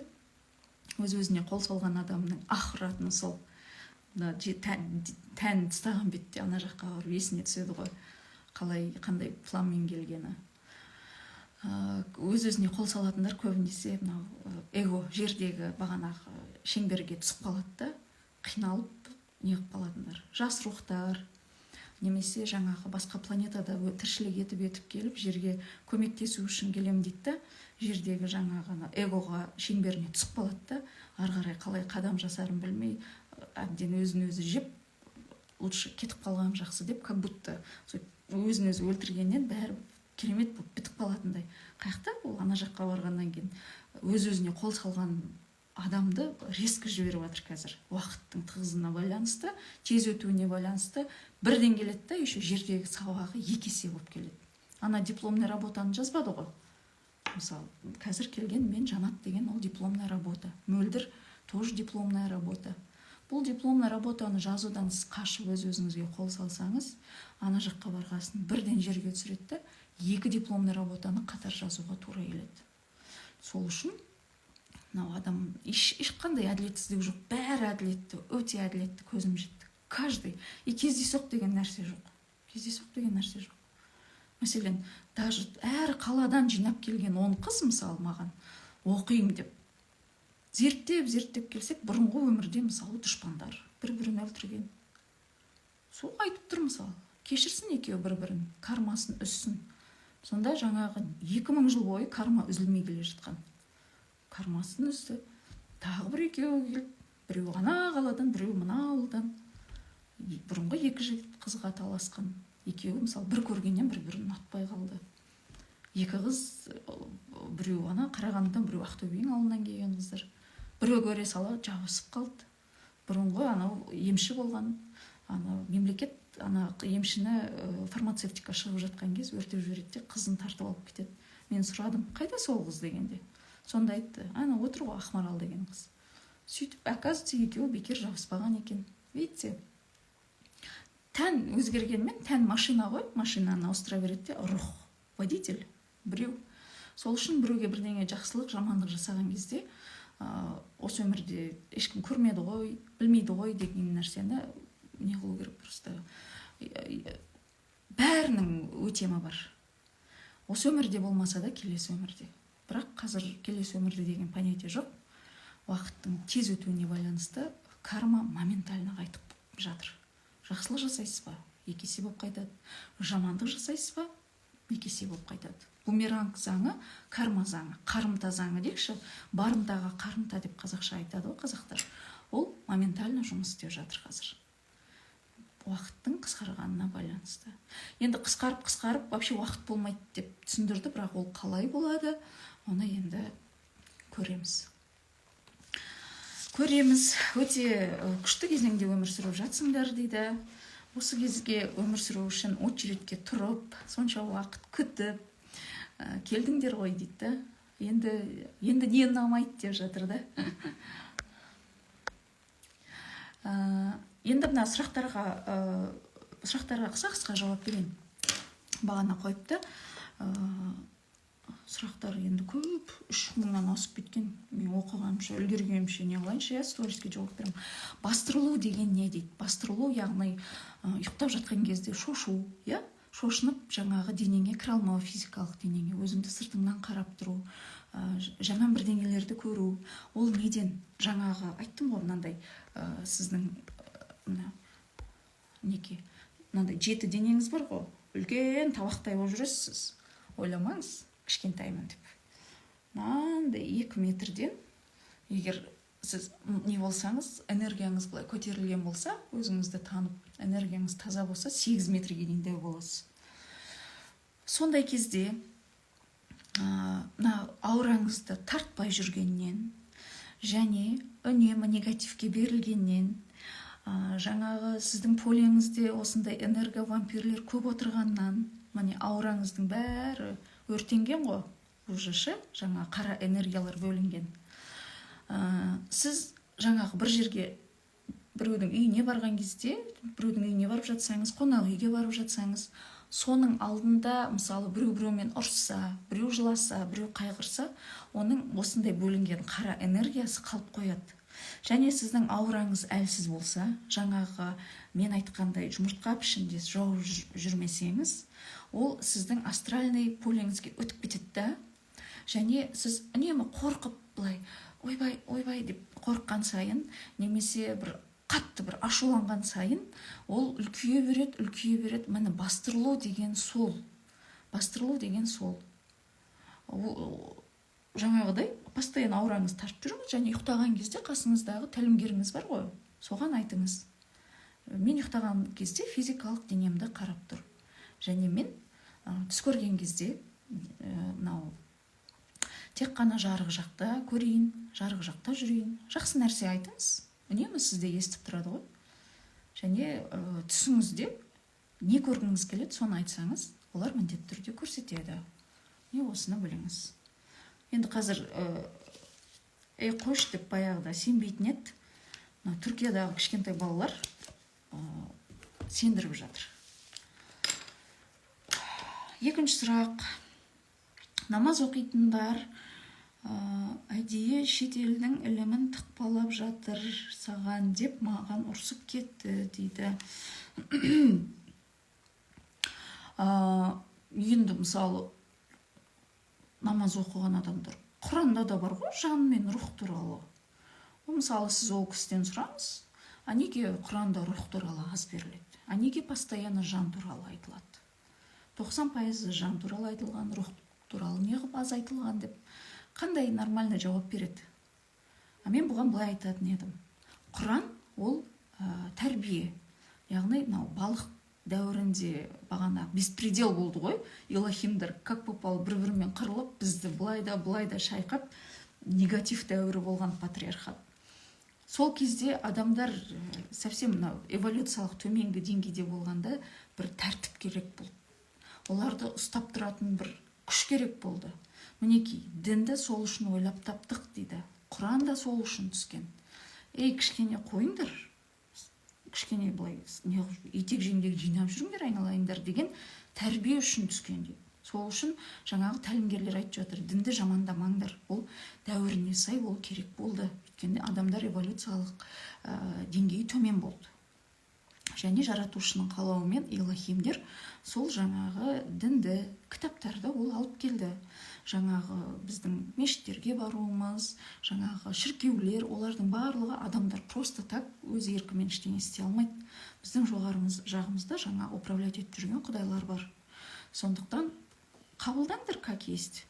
Дін керек болды, тәрбие үшін керек болды. Ал ол жерде рух туралы біз аз айтамыз деп отырғаны, енді ол рухқа Құрандағы заттар не үшін керек, ол ана жақтан бәрін біліп тұрса. Сол үшін жанға айтады. Жан дегеніміз не? Жаңағы рух өзіне тән машинкасын таңдап жерге келген кезде ұмытып қалады ғой, енді рух мына жерде тұр. Ұмытып қалған кезде жан не істерін білмей қалып, бүйткен кезде адасып кетпес үшін, адаспағандай тәртіпсіздікке салынып, адам өлтіріп, қыз ойнақ, жын ойнақ жасамас үшін осындай тәртіпке кел деген нәрсемен Құрандағы нәрсенің барлығы жан. Біздің жанымызға арнап тұр. Жан дегеніміз ол қазіргі инкарнациямен келген жанат. Ал менің өлмес рухым ол жаратушының бөлшегі мына жақта. Көрдіңіз бе? Рухым водитель, ал қазір жанат болып отырған бұл Toyota Camry машинасы. Солай. Так, бас ауырып қоймай жатыр, оған жауап бердім. Вибрацияның көтерілуі, оны қабылдаңыз енді. Домбыра туралы. Домбыра керемет. Домбыра деген мынау Құрманғазының қабырғазған бар ғой. Қуат Ахметжан оқып жүрген. Қазір уақытым болмай жатыр оқуға. Бірақ егерде мен кино түсіре алсам, осы сценариймен кино түсіретін едім. Қандай керемет, Құрманғазының жалпы бұл өзі кемел рух қой Құрманғазы. Кемел рухтар кішкене ондай ауыр миссия алады. Ауыр миссия алады, және де ол жаңағы күйлері бар емес пе, ол даже нота білмеген ғой. Күй мынаяқтан ғарыштан келіп тұр да, ДНК-сының 4-ші кодоны ашық болған, сосын жаңағы ғарыштық нүктелерінің бәрі ашық болғанда, өмір бақи нелерден қашып жүрген ғой, орыс патшаларынан. Құрманғазы қазақтардың атын шығармаса екен деп көзін құрт жібермекші болған, өздерінің хассақтан тарағандарын жасыру үшін ақиқатты өмір бақи қазақтармен жауып келген ғой. Қазақтар оларға ештеңе істеген жоқ. Не үшін ондай болғанын қазір біліп жатырмыз. Хассақтан еврейдің де орыстың да тарағанын жасырғысы келген. Сол үшін айтады ғой, Элизабет деген патшайым не деп, нағыз қанішер артымнан қалмады деп Құрманғазы. Сонда жалпы домбыраның қасиетін айтады. Домбырасы қолынан түспейді. Қолында жейтін тамақ болмаса да домбыра жүретін дейді. Қабір қазғанды оқыңыздар, өтініш. Ал жалпы домбыраның өзі жаңағы сіз ғой, адам ғой, иық құлағы бар. Және мынандай 7 нүкте сіздің қуат көзіңіз. Мына жерде шек. Ортадағы манипура. Және как будто жоғары жағы не сияқты, тиегі, тиегі емес, андай не бар ғой, бұранысы, как будто сол адамның рухы сияқты да, оны бүйтіп бұраған кезде бар, күшті шертіліп сөйтеді ғой, қуат нүктелерінің ашылуы мына жақпен байланысты қылып тұр да. Сонда адамның қуат көзі, мына жерде рухы, домбыраның өзінің бейнесі сондай да, бүйтіп малдас құрып отқан адамның бейнесі. Адам малдас құрған кезде жермен байланысады да, қуат көзі жер анадан прям күшті тарайды. Осылай. Домбыра, сол балаларды домбыраға беру керек. Қазір мен өнер мектебіне беріп жатырмын. Оның да бір необычный нәрселері бар, кейін айтып берем. Екіжүзділік қалай пайда болады дейді. Енді екіжүзділік деген не жалпы? Адамның жаман қасиетін айтыңызшы. Екіжүзділік, өтірік айту, жаңағы жемқорлық, қара басын ойлау, мақтаншақтық, өтірік айту, оның барлығының түбі қорқақтық қой. Қорқақтық, ол қорқақ болғаннан, ол өзіне сенбеуден екіжүзді болады. Өзіне сенген адам, ол шынайы болады. Шынайы нәрсе ол ақиқат. Ақиқат дегеніміз ол жарыққа қарама-қарсы не? Ол қараңғылық, ол қорқыныш, антоним, всегда бірге жүреді. Ақиқатты білген адам өзіне сенімді болады, ол жарық болады, ол бәріне ашық болады, ол шынайы болады, ол өтірік айтпайды, ол жан-жағын жақсы көреді. Енді соған қарама-қарсы қорқыныш, қараңғылық, өтірік айту, екіжүзділік, өзіне сенімсіздік, сенімсіз болғаннан кейін жан-жағын қалайда мойындатқысы келеді, мақтанып, ақшамен бірдеңемен мойындатқысы келеді. Ол ақшаға жағдай жетпейді. Сөйтіп, біреуді алдайды, біреудің аяғынан шалады, жаңағы қаралық жасайды. Оның барлығының түбінде бірақ нәрсе тұрды, қорқыныш болды. Осы нәрсені алып тастаңдар дейді. Бірінші очередь қорқыныш, екінші очередь жын шайтан. Шайтан деген жоқ. Осыны түсіндіріңдер деп отыр. Уже эволюциялық дамудың кемелденген шағына жеттіңіздер ғой сіздер. Жын шайтан деген ол балық дәуіріндегі жаңағы адам санасы төмен болған кезде кішкене дінмен бүйтіп шектеп ұстау керек болды да, бүйтіп тыныш депші. Сонда қазір сен шайтан деп кішкентай кезімізде айтамыз ғой, жайылып кетеді, тыныш отыр деп. Тура сондай да, шайтан бүйтеді деген нәрсе ол өткен дәуірде қалып қойған уже сауатсыздың әңгімесі. Сендер болды, балалар өстіңдер дейді да. Енді түсініңдер. Бойларыңдағы ашу, ыза, жаңағы қараңғылық, жалқаулық, білмеу, сол нәрсе жаңағы қара энергияны бөлетте, аураңыздың бәрін бұзатта. Содан өзіңізден өзіңіз бықсып, энергия дұрыс жүрмей, ауырып, сырқап, жолыңыз болмай, ақша келмей жүресіз. Болды, басқа ештеңке жоқ дейді. Соны осылай түсіндіріңдер жаңағы. Ол жын шайтан деп қорқытудың қажеті жоқ дейді. Анау адамның бойында негатив энергия тұрып қалады ғой, ал соны шығару негізі адам действительно құтыра бастайды. Терапияда да біз байқаймыз. Неше түрлі қылықтар жасап, шыңғырып, деп, әбден іштінде кептеліп қалған ғой. Сол шығып, адам қатты жылап барып, сосын барып тынышталады да, сосын барып энергия ашылады. Көрдіңіз бе? Іштегі кір, ол или көз жасымен шығады, или ауыздағы ащы сөзбен шығады. Іші кір адамның аузы ащы болады, тілі ащы болады. Оны тек қана көз жаспен шығару керек. Ал көз жаспен ол осознанность келген кезде, адамдарға рухтың көзқарасымен қарап, рухтар әлемін түсінген кезде уже сіз бәрін уже қабылдайсыз да, и өз-өзінен жас шыға береді. Ол, оказывается, іштегі кір екен. Абайдың өзі айтушы еді, іштегі кірді шығарсаң, түседі хақтың сәулесі дейді. Ішіндегі кір шықса, хақ деп отқаны міне, ақиқат сәулесі түседі ішіне деп тұр. Абай ескірген кезде қазақ жаңарады дейді. Абайдың ескіретін заманы келе жатыр, келді уже. Сондықтан өсейік, қазақтар түсінейік, ізденейік. Мен сіздерге кітап беріп жатырмын, көбіңіз оқымағансыздар, қыздар әсіресе. Өйткені жаңағы сұрақтардың ішінде өте түсініксіз сұрақтар көп та, мен үйтіп қалдым, неге мен бәріне жыным келеді деген сияқты. Барлық нәрсе өзіңізде. Адамның ішінде сущностьтің бар жоғын қалай білеміз? Осы ақымақ сұрақты қойыңыздар, адамның ішінде сущностьтің бар жоғы деген не ол? ол жоқ ондай. Біз бәріміз сущностьпіз ғой, тіршілік иесі дейді, құмырсқаны да сущность деп айтады ана жоғарғы элохимдар. Мен айтып, жын шайтанға енді сущность деп ат беріңдер ме? Ана жақтың өзі ұрсып жатыр, өйтіп қорқытуды қойыңдар деп. Әсіресе мына регрессологтар, жаңа қазіргі регрессологтар, сущность деп өтірік бірдеңелерді айтып қорқытуды қою керек.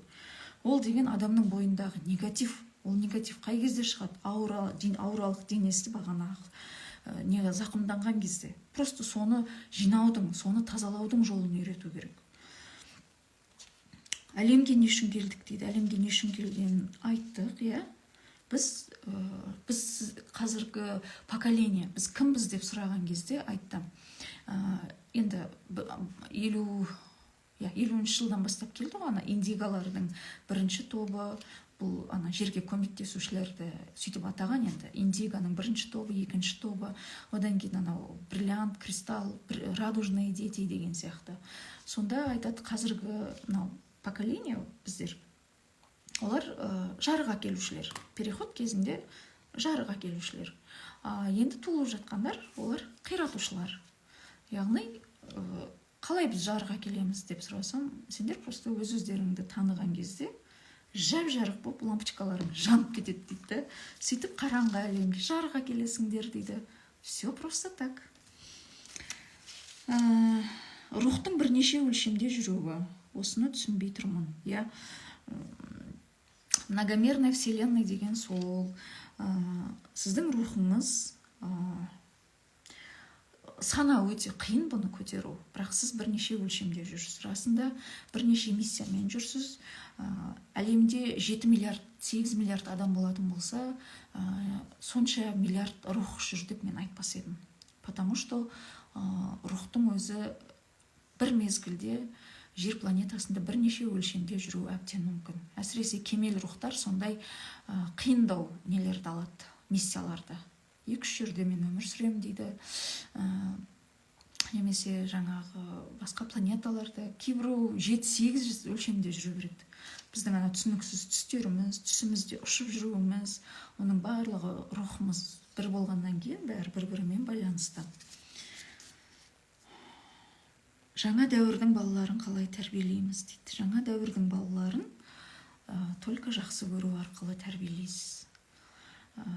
Жақсы сөз айту арқылы, аураңызды жаңағыдай тазалап, таза ұстап, олар қатты сезеді, және олар қазіргі келіп жатқан балалар өте дана, өте кемел, баяғы жүретістер келіп жатыр. Жерді көтеру үшін, жерге жаңа ілім әкелу үшін. Мен сіздерге Амон-Раның кітабын беріп едім ғой. Біз бұған дейін Венерада өмір сүрдік, Марста өмір сүрдік, Малдекте өмір сүрдік, және барлық хронологиясы бар. Хронологияларын оқып отырсаңыздар, тура мына жердегі өмірге қатты ұқсас. Мен айтам, сол кезде ақ бүлдіріп жүргенбіз ғой деп. Тура осылай адамдар бір-бірін уже қиратып, уже совсем төменгі деңгейге түсіп кеткенде үркерліктер барады да, оларды оятып алады. Сонымен жаңа балалар туылады дейді. Жаңа балалар жаңа энергиясымен кеп, оларды рухани даму жағын алып келеді дейді. Бізде қазір сондай болып жатыр ғой. Оқимын да күлем ғой. Бізде де тура сол болып жатыр деп. Сол жаңа дәуірдің балалары, олар деген мектептің заңына көнгісі келмейді, потому что бұған дейін олар өтті одан, уже шаршап қалған, қайттан қайталағысы келмейді. Жаңағы отыр тұр деген шектеуге бағынғысы келмейді. Олар еркін, жерге еркіндік әкелушілер. Қазір ана мектепті көрсетіп жатыр ғой, мынандай мектеп шығыпты деп. Болашақта мектептер сондай болады. Баланың өзінің қалауымен болады. Әулетіңізде сіз ғана ма осыны түсінетін дейді. Жолдасым енді кішкене түсініп қалды. Былай тықпаламаймын зерттеулерімді стористен оқып. Бірақ анам, әпкелерім, сіңілерім мен түсінбейді. Күшті қылып айтып жатсаң, үйге нан алдың ба дейді ғой. Так, аураны тарту техникасы, оны айттым. Так, вроде мендегі сұрақтар жазып болған сияқты. Сағатымыз 10 болыпты. Сіздің уақыттарыңызды ұстамайын. Так, 61 сұрақ мына жақта. соңғы кезде қызымда судороги болып жүр. Қараңыздар, қазір мынау еріктілер бар ғой, жерге келіп жатқан, басқа планетадан көмектесем деп келіп жатқан ерікті балалар бар. Олардың вибрациясы басқа, ал жердің вибрациясы, герці күннен күнге өзгеріп жатыр. Ертең мысалы ана комета өткен кезде ол герц тағы да көтеріледі. Сол кезде адамның бойындағы вибрациясы мен жердің герці сәйкес келмей қалған кезде балада сондай судороги ұстайды. Оны енді білмеймін, терапия кезінде біліп алсаңыз болады. Аутист балалар енді көбінесе кемел рухтар келеді жан жағына, яғни біз адамдардың барлығы осындай болу керек деген шаблонға ярлық қойып тастаймыз ғой. Ал олар міне өмірде бәрі болады. Қабылдаңдар деген нәрсені үйрету үшін келеді екен аутист балалар.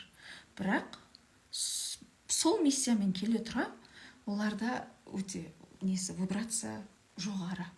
Ол аутист болғаннан кейін жердегі жаңағы біреуді ашуланып, ақшаның артынан қуып, біреудің аяғынан шалып, ондайға берілмейді ғой.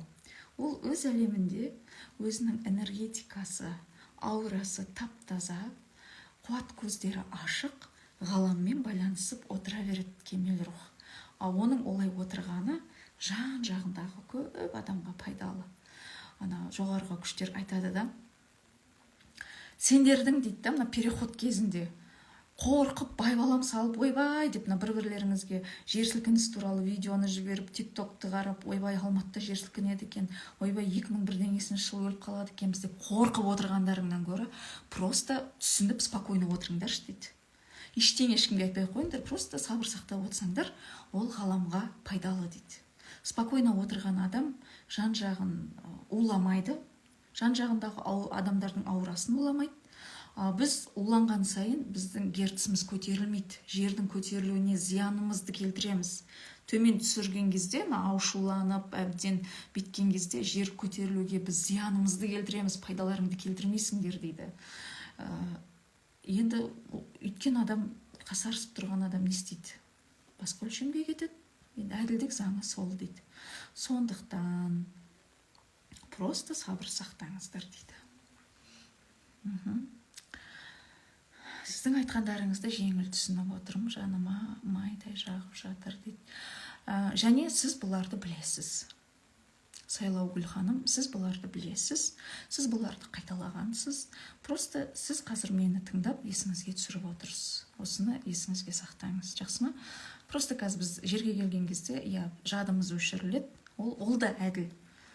Егер сіздің жадыңыз есіңізде болатын болса, жерге 3000-6000 рет келсеңіз, оның бәрі жадыңызда тұрса, сіз просто подсознание, сознание, надсознание, сверхсознание дегендер болады, қабат-қабат. Ол просто көтере алмайды сізді. Жындан кетесіз, шизофренияға кетіп қаласыз.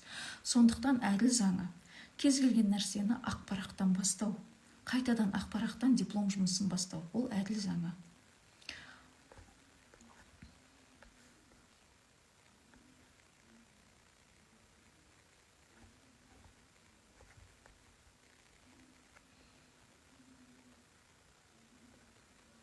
Негатив болса басқа өлшемге кетеді деген, ол тәнін тастап, яғни рухтар әлеміне кету.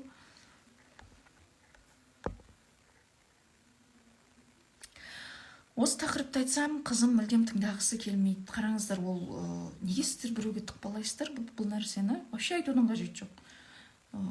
Мен мысалы күйеуім миын жеген емеспін ешқашан. Айтып, ойбай, мен бүйтіп жатырмын, сөйтіп жатырмын деп ше.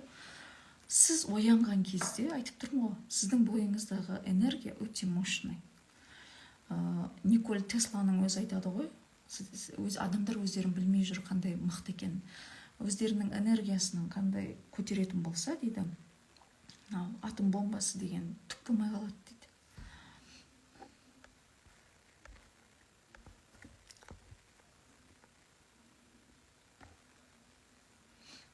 Кәрі адамдардың рухы кәрі адамдардың рухы кетіп қалады дейді. Ол белгісіз. Ардақ ханым, мен де сөйтіп ойлаған едім. Өткенде бір кісіні түсіріп едім. Кішкене үлкен кісілер терапияға келген кезде мен бүйтіп неғып қаламын, өйткені олардың программасы бөлек қой, все-таки ДНК-сында. Сөйтсем, жерге бірінші рет келген рух, жас рух. Сондықтан қазір жердегі жасына қарап, ол ажырата алмайсыз, ол рухының қайсы неде екен, деңгейде екен. Жас рух па, орта рух па. Ол жас үлкен болса да, мысалы, ол кісі қызығып сөйтіп сол үшін келіп тұр екен.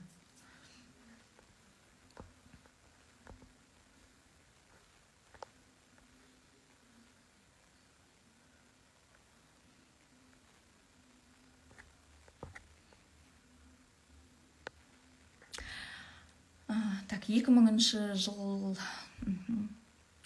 Сіз өзіңіздің қателесіп жүрмегеніңізге 100% сенімдісіз бе? Мен сенімді болу үшін мен регрессологияны оқыдым, және 100% көзім жеткені, алдымдағы адам тета состояниеге түскен кезде, қазір өшіріп тұрайыншы, жыпылдап кетті. Алдымда сеанста жатқан адам, осы регрессологияны оқыған кезде, енді Россиядан оқыдық қой біз, орыс тілінде. Қазақ тілді регрессолог жоқ болды. Және өте қымбат болды, онлайн түрде болды. Біз оқығанда 400 мыңдай ма, сондай болды бағасы. Және орысша осылай онлайн айтады болды. Ары-қарай өзің не істейсің, өзің білесің әйтеуір. Ал қазір, мысалы, мен хочу осы қазақтың қыздарының осылай сауаты ашылса, пайдасы тисе, бүйтіп бір-бірін оятса деп, ол жан-жағыңызда сіздің тәлімгерлеріңіз жанталасып жұмыс істеп жатыр ғой, ол көмек болады. Регрессология, ол бәрі регрессолог болып кетпесе де, ол біреудің трансформация мощный, өзінің кім екенін түсінуге хотя бы пайдасы тиеді. Ал регрессологты ол уже жоғары жақ таңдайды. Сіз қоймай жүріп, әйтеуір жанталасып жүріп оқып, қалайда ел үйту керек, көмектесуім керек десеңіз, айтады, ключ береміз ғаламға дейді. Ғаламға ключ береміз. Ал сіз үнемі бір қорқытып, жаңағы тек қана ақша табуды көздеп, үйтіп жүрсеңіз, бірақ момент доступ жабылады деп тұр. Мен қазір сұранып қыздар жазған кезде, онлайн түрде емес, офлайн түрде 150 мың теңгеден оқытып жатырмын. Өзімнің тұратын жерімде, осындай жерде кәдімгідей энергообмен, маған да жақсы. Ол кісілер терапия жасаған кезде, ол басқа өлшемдегі өмірлерін көріп, сіздерге жан-жиһанына жазып жүрмін. Яғни энергообмен да бұл жерде. Одан кейін алған ақшамды кітап аудартып сіздерге беріп жүрмін. Меніңше онда тұрған ештеңе жоқ. Сол айтпақшы, сөзім бөлініп кетті. 100% адаспай жүргеніңізге қалай сенесіз дейді да өзімді. Мен осыны оқыдым, регрессологияны. Мен вообще оқимын деп ойлаған жоқпын. Просто іздендім ғой, мен кіммін деген. Мен ана жаққа да бардым, дінді де оқыдым, логотерапияны да оқыдым, қазақтың салт дәстүрін де оқыдым, психологияны оқыдым, бизнес, бәрін оқыдым мен осыған дейін. Білесіздер ғой, прямой эфирге шықпайтын едім ғой, потому что мен жүрегіммен сезетім, что маған жетпейді ол. Енді ақшаны көздесем, мысалы, болатын еді бизнеске қатысты сабақ өткізіп, бірдеңе шірдеңе, бірақ өзімнің ішкі нәрсем жібермей тұрды да, здесь что-то не так, толмай тұр бірдеңке. Мен кіммін бірінші, мен кім екенімді бірінші біліп алайын, сосын кім болуды үйретем. Ол қашпайды деген менде позиция болды. Мен кім екенімді білмей тұрып, сізге кім болуды қалай үйретем, мысалы, қалай айтам? Осы сұрақтың артынан іздеп жүрмін, дінді де ақтардым. Мен дінді оқыған кезде Құранды еще бағанағыдай оқимын ғой. Так, мына жақта рух деп тұр, мына жақта жан деп тұр. Сұраймын ғой, неге мына жақта рух деп тұр, мына жақта жан деп тұр. Көбінесе дін жолындағы адамдар екеуі бір деп құтыла салады да. Бір емес, осыны зерттеймін мен, короче. Бағанағыдай ғой, мына жерде жаратушы деп тұр, мына жерде Алла тағала деп тұр, мына жерде Тәңір деп тұр. Айырмашылығы қандай? Бәрі бір ғой деп. Жоқ, бәрі бір емес. Так, осыны зерттеу керек. Осылай зерттеп кеп, жаңағы кімнің, Майкл Ньютонның, Долорестің кітаптарын оқимын ғой, рухтар әлемінші. Ана деген майдай жағып бара жатыр да, как будто менің өміріме керек нәрсе. Бір нәрселер есіме түседі, бірақ түсінбеймін. жүрегімде тыныштық орнады да, секіріп жүрмін ғой. Сөйтсем мен бейсаналы түрде тозақтан қорқады екенмін. Бейсаналы түрде тозақтан, ана шектеу бәрібір сен дін жолына түспесең де болады екен. Представляешь, деймін да, қасымдағы адамдар, рухтар әлемінде, оказывается, осылай біз жоспар құрып келеді екенбіз, біз бәріміз топтас рух екенбіз, біз келісіп келеді екенбіз десем, жынсың ба сен деп, жерге қайта-қайта келе беретін, сен буддист болып кеттің ба деп, айналам бәрі түсінбей кетті да. Қойшы деп, сол мен ешкімге айтпай қойдым. Сөйттім де, енді мен оқығаным бөлек, бірақ менің көзім жету керек. Жүрегім толық тынышталу үшін жету керек деймін да. Сөйттім де, бағанағы регрессологияны оқыдым ғой, орыс тілінде өтеді. Жартысын түсініп жатырмын, кітаптың жартысын түсінбей жатырмын. Соңында да жанталасып әйтеуір оқыдым ғой. Оқып жүріп, енді сертификат алу үшін терапияны өткізуім керек. Сонда жалпы жаратушының маған көмектесіп тұрғаны қасымдағы адамның дельта состояниеге түсу. Представляете? Мидың жұмысы жалпы, ми толқыны бета состояние, альфа состояние, тета состояние және дельта состояние деп болады. Бізді күнделікті шапқылап тамақ ішіп, шапқылап жұмыс істеп, ойбай ақша табу керек, кредит жабу керек, бүгін қандай садиктен алып келу керек баланы, кешкісін ұйықтауым керек, таңертең тұрмын. Осы состояние, қазір мен сіздермен сөйлесіп отырған бета состояние. Үнемі жүгіріс.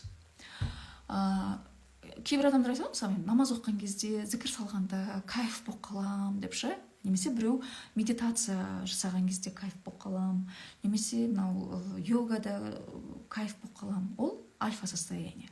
Яғни тыныштықта өзіңмен өзің отыруың, музыка тыңдап, балбырап. Ал тета состояние деген бар. Тета состояниеде көбінесе миымыздың оң жағы жұмыс істейді. Түнгі 4-5-тің уақытында, мысалы, жартылай ояу, жартылай ұйықта, бет-бет теңселіп жүріп, туалетке барып келесіз ғой, мысалы, туалетке барып келесіз. Ол тета состояние. Неде регрессологияда 99% адам тета состояниеде миы жұмыс істейді. Сол жақ ми ол адамның логикасы, ақылы, ол всегда қорқақ. Байқа, өтірік айтып тұрсың, дұрыстап ойлан деп ұрсып тұратын біздің сол жақ миымыз. Терапиядан өткен адамдар болса мойындайды. Терапия біткеннен кейін бірінші сразу адамда сомнение. Мен бұның бәрін өтірік айттым. Жаңағы рухтар әлеміне, басқа планетаға барып келеді өлшемге. Бірақ тұрғаннан кейін, что-то мен мынаның бәрін ойлап тапқан сияқтымын. Сөйтіп айттыңыз ғой? Сөйтіп айттыңыз. И тағы соңғы бар, ол дельта состояние. Дельта состояние деген ол регрессолог үшін алтын кілт. Ол, яғни сенің қасыңа дельта состояниеге түсетін адам келді ма, ол, значит, жаратушы саған бір нәрсе айтқысы келіп тұр. Дельта состояние деген алдыңда жатқан адам вообще ұйықтап қалады. Вообще ұйықтап отыр адам, білмейді ештеңке. Сол кезде оның высший я сөйлейді, рух сөйлейді. Немесе қасындағы тәлімгер сөйлейді. Жанат айта бер, осылай. Дельта состояниеге түскен адам арқылы мен сұрағымның бәрін қоям. Жалпы әлемде болып жатқан нәрселерді, кітаптағы нәрселерді оқимын ғой, біреудің постын оқимын ғой, немесе тета состояниеге түскен адамның тәлімгері келіп ақпарат айтады ғой, обязательно мен дельта состояниеге ұйықтап қалған адамның наставнигінен барып сұрап алам. Сонда мен көзім жетеді, что анау ақпарат, ақиқат. Өйткені тета состояниеде сол жақмен бірге жұмыс істеп жатқаннан кейін все-таки менде сомнение болады да, өзінен қосып жіберген шығар деген. Сөйтіп барып мен көзім жетеді, сосын барып ақпараттың, расында осылай екен ғой деп. Ең бірінші адам менде дельта состояниеге түсті де, өзім шок болдым ғой.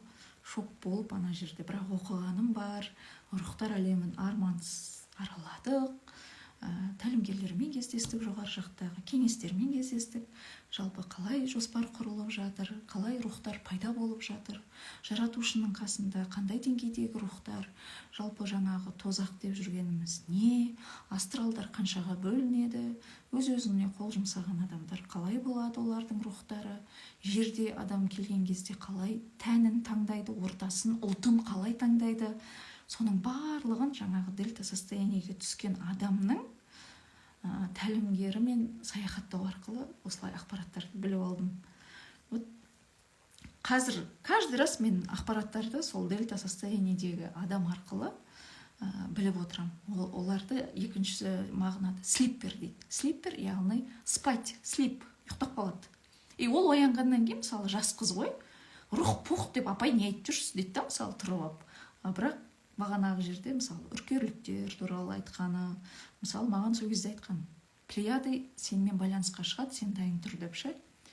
Кеше, мысалы, терапияда уже келді олар. Сондай нәрселерді ескертіп айтады, және өтірік айтпай тұрған білесің де, өйткені оны түк білмейтін кішкентай қыз ана жақта тәлімгер келіп барлығын айтып береді. Долоресте, мысалы, беседа с Нострадамусом деген кітабы бар ғой, оқыңыздар. Қазіргі катаклизмдер туралы бәрін жазып кеткен. Сонда 16 жаста кішкентай қыз, мысалы, ұйықтап қалады дейді да, Нострадамус келеді де Долореске кітап жазғызады ғой, 2 кітап жазғызады, схема сызғызады. Жаңа дәуірде қай жерлерді су алады, жалпы қалай болады, соны жазғызған. Мен сұрап едім, Нострадамустың айтқанының неше пайыз орындалады дегенде, 70% орындалады, 30% орындалмайды. Енді неге олай десем, сендер былай түсініңдер дейді, қатып қалған нәрсе жоқ. Қатып қалған нәрсе ол жерде сендердің қағидаларың дейді. Бір нәрсені қатып қаласыңдар да бітті, сол қозғалмай тұру керек. Ал дәуір, уақыт күн сайын өзгеріп отыр ғой. Тәулігіне 24 емес, өткенде 13 сағат болды. Қазір енді Сирия, Турциядағы жер битіп ақырын не қылғанына байланысты жер планетасы былайнан, уақыт вообще былай кішірейіп 9 сағат дейді қазір уже тәулігіне. Бара-бара қалай болады, енді білмеймін, оны көрерміз. Бірақ ештеңкеге ашуланудың қажеті жоқ, бәрін дұрыс қабылдауымыз керек. Өйткені жердегі біз адамбыз, біздің үстімізде бірнеше сахна бар, оны білдік. Қасымызда тәлімгерлер, оның ар жағында періштелер, оның үстінде жаңағы жоғарғы сахнадағы илахимдер, жоғарғы күштер, ең жоғарда төбесінде жаратушымыз жарқырап тұр. Және оның барлығы жоспарлы түрде. Мен бәрібір кукловодпын, менің қолымнан ешкімнен келмейді, мені басқарып тұр деп ойласаңыз да еркіңіз, немесе мен рухтар әлемінде таңдап келдім. Менің айтқаныммен олар жүретін болады, менің қалауыммен олар бәрін істейтін болады деп өзіңізді өзіңіз қолыңызға алдыңыз ба, ол да еркіңіз. Адамдар таңдау еркі бар. Жер деген уақытша аялдамадағы жандар деп айтады да бізді. Адамдардың бір несі бар дейді, үлкен алтын кілті бар дейді. Ол таңдау еркі. Таңдау еркіңіз бар. Или былай, или былай. Және көзқарасыңызбен бәрін өзгерте аласыз. Таңдау еркі және көзқарасыңыз. Немесе айтып тұрмын ғой, мені басқарушылар көп деп мұңаюыңызға да, энергияңызды түсіруіңізге, аураңызды білдіруіңізге, мынаның бәріне зиян келтіріп, жолыңызды жабуға да еркіңіз бар. Немесе мен күштімін, менің таңдау еркім бар деген көзқарасты өзгертіп, жан-жағыңыздағы негатив адамдарды қабылдап, күйеуіңізді, ата-енеңізді, олардың барлығы просто келген жоқ. Сізді осы дәуірге дайындау үшін, рухыңызды шыңдау үшін сізбен келісіп келді. Және бұл сценарийді бірге құрдыңыздар. Соны біліңіздер. Осыны сіз саналы түрде түсінген кезде, жаңағы айналаңыздағы сізді жек көріп жүрген, сіз көрсеңіз раздражать етіп жүретін адамдар бар ғой. Өз-өзінен не қылмай қалады, сізді мазаламай жүрген сияқты болып қалады. На самом деле олар өзгермейді, просто сіздің көзқарасыңыз өзгереді, энергия үзіледі. Бәрі энергия ғой. Энергия деген бар, жаңағы жіп, көрінбейтін жіптер бар. Сол жіптерді, сымдарды үзуді, мына техника дейтін бөлек парақша бар. Соны сіздерге берем, қыздар, ол жаққа жазылған. Сол сымдарды үзіліп кетеді. Яғни көзқарас арқылы бәрін өзгертуге болады деп атқаны сол. Бүйтіп түсініп қарасаң, оказывается, өмір жеңіл и просто так. Просто так бәрін түсінуге болады. Пайғамбардың да айтатын сол мысалы, жер жұмақ деп. Оның да мысалы кезінде архангел Жебірейіл келген кезде пайғамбар да мысалы айтқан ғой, адасушы, қияли, қуып кетті, қаяқтағы Жебірейіл келді деп. Ал оған қасындағы әйелі катализатор рух болып тұр. Оған келіп ақыл айтады. Ол өтірік нәрсе емес, сен тыңда деп. Қасындағы әйелі сонда наставник болып келіп тұр да. Сөйтіп барып, жаңағы трансқа түсу арқылы ол жоғарғы қаттарды көреді ғой жаңағы. Ол жоғарғы астралда бар мысалы. Жоғарғы астралдың өзі 7-ге бөлінеді, жаратушыға дейінгі. Және мен Мұхаммед пайғамбар туралы да сұрап алдым. Ол өзінің миссиясын кезінде атқарды дейді. Ол миссиясын атқарды, жоғарғы деңгейдегі рух дейді. Ал енді артынан қандай сөз еріп жатыр, нені бұрмалап жатыр, ол енді илахимдер мен адамдардың ісі дейді. Исаны сұрадым. Исашы, Иса көктен түседі дегені не дегенде, Иса ол үркерліктер. Иса ол сондай персонаж. Қазіргі беріп жатқан слипперство, ченнелинг дейді ғой, үркерліктерінің посланиясын Иса арқылы жеткізіп жатыр. Біз сендерді көріп тұрмыз, біз сендерге көмектесіп тұрмыз деп ченнелинг деген нәрсенің информацияларын оқып жүрсеңіздер, оны оқитын адамдар түсінеді. Сонда Иса жеткізіп жатыр дейді. Иса дегеніміз вообще үркерліктер. Сол кезде біз өмір сүргенбіз, сол кезде жерге жарық әкелгенбіз деп айтады. Және қателеспесем, Исаның жерден кеткеніне тура 2000 жыл болды ғой деймін. Көрдіңіз ба? Дәуір уже бітті. Жаңа дәуір келді. Түсінікті ма?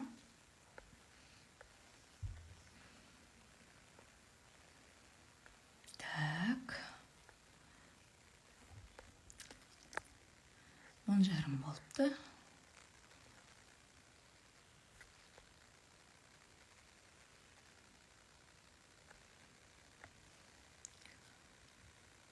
Мұсылманның 5 парыз туралы не айтасыз дейді. Енді ол өзіңіздің еркіңіз ғой. Алланың құлшылығы деген, егер эфирді түсінсеңіздер, Алланың құлшылығы, Аллаға құлшылық ету деген мағынаны жақсылап түсіндіңіздер. Мен қазір айтсам, дұрыс түсінбейтін адамдар неге агрессияға берілуі мүмкін.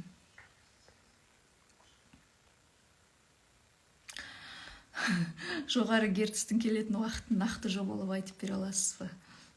Ертең 4-тен 20 кеткенде деп па? Кеп жатыр ғой? Коронавирус кезінде бәріміз не үшін құладық? Жердің герці резко көтеріліп кетті ғой. Бәріміз құлап, мына жақтан ойбай 5G келеді дедік, ушашты дедік. На самом деле олай емес. Содан бастап чүкет көтерілді, біз сразу құлап бәріміз түсінбей, көтере алмайтындар резко кетіп қалды. Жаңағы полиялары, энергиялары кішкене ластанған адамдар. Біз өттік та, ақырында уже соған ақырын көтеріліп жатырық та, құлағымыз дыңылдап, қазір сезіліп жатқаны сол. Байқайсыздар ма? Жердің дыбысы естіледі, гүрр деп құлақтан. Бас, шекенің бәрін қысуы сол.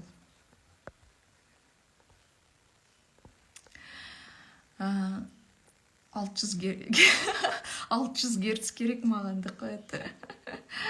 600 герц болған кезде білесіз ба, сіз кімдерді көресіз? 600 герц болғанда сіз уже инопланетный НЛО-ларды көресіз.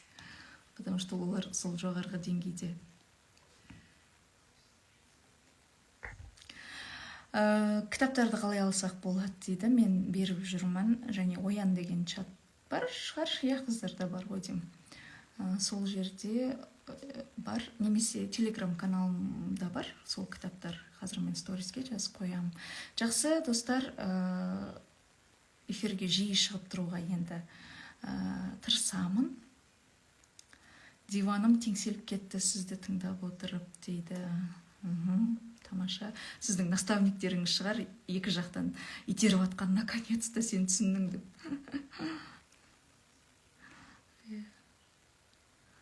Кейде ұйықтап қаласыз, эфирді көрген кезде кейде жылауыңыз мүмкін өз-өзіңізден. Это нормально. Потому что біздің оң жақ миымыз бұған дейін почти жұмыс істеген жоқ. Жанымыз бөлек, рухымыз бөлек өмір сүрді. Солар уже бірігіп жатқан кезде жылатады адамды, және ұйықтатады. Ұйықтаған кезде өте тазалану жүреді. Бұл нәрсені айтқанда енді Кашпировский болып кетпейін деп айтпаймын да, бірақ та ақырында айтып жатырмын деп па. Жақсы, эфирде көріскенше. 2000 адамға рахмет. Алла қаласа тағы да эфирге шығып тұрам. Көріскенше.